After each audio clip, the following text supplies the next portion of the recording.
电台女主播只因放错一首音乐，亲妹妹就惨遭连环杀人魔杀害。很快，警方便在河边发现了一具被捆绑遗弃的女尸，死者浑身布满淤青，致命伤是头部的枪击。离谱的是，报案人正是凶手。凶手自诩正义使者，替天行道，这已经是本月他杀的第8人了。事后每次他都会主动报案，并向警方如实交代抛尸地点，这简直就是对警方赤裸裸的挑衅。凶手每次都会在凌晨3点左右作案，除此之外，警方没有找到任何线索。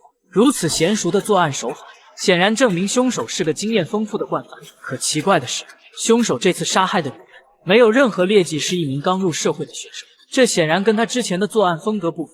就在警方百思不得其解之时，凶手小坏再次悄悄潜入了一户人家，家里的狗子察觉异常，狂吠不止。可屋内戴着耳机的女人却毫不知情。等他起身前去上厕所之时，才发现屋内站着一个大活人，脚边是已经凉透的狗子。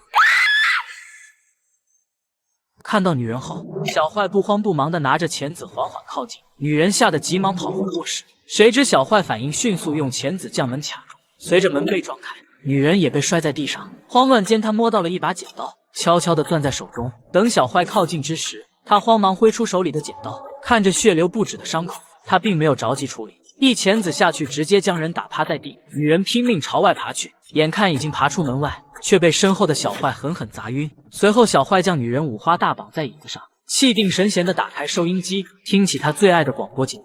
无论何时何地，他都会准时收听。而这档节目的主持人正是女人的姐姐小美。凭借敢于批判社会的性格，圈粉无数，一度让小坏觉得两人是惺惺相惜。可最近他听说小美要辞职，带着患上失语症的女儿到国外治疗，但小坏早已将小美当作精神支柱，只有听着她的声音，才能更好地体验杀人带来的快感。于是在他离开的前一天，将他的妹妹女儿绑架。此时的小美丝毫没意识到危险已经悄然逼近，还打算直播时好好跟粉丝来场告别。就在这时，他突然收到了妹妹发来求救短信，他还以为妹妹在恶作剧，直到电话接通。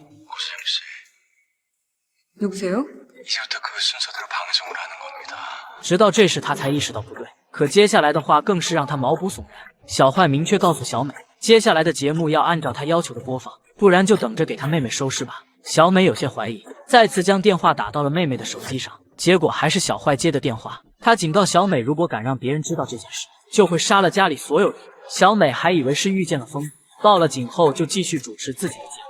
接到报警后，警员很快赶到了小美家。虽然小坏谎称自己是小美表哥，可警方执意要进屋查看，无奈他只能将人放进来。走在前面的警察进屋刚看到被绑的女人，转过头就看到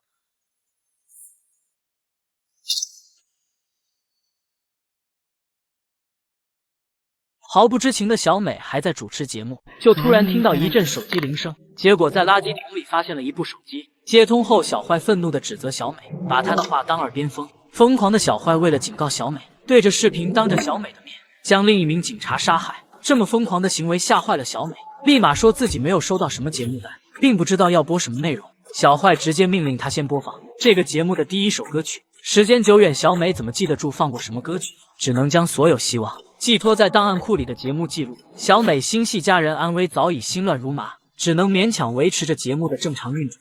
可凶手毫不留情，只因播放的版本不对，便当面切下妹妹的一根手指。一股绝望感从心底油然而生。明明他和凶手素不相识，无冤无仇，对方为何要这样对待他？还不等他深思，小坏再次提出要求。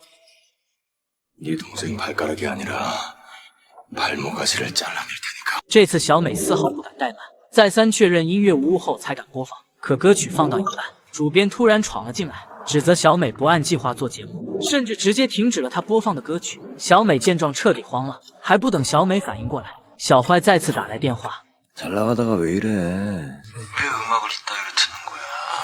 내가그런게아니에요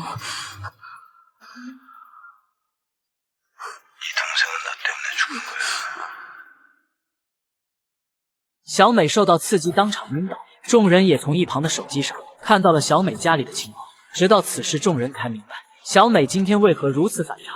而主编刚从江边的案发现场回来，原来最开始警方发现的那具女尸，正是即将接手此节目的实习主播。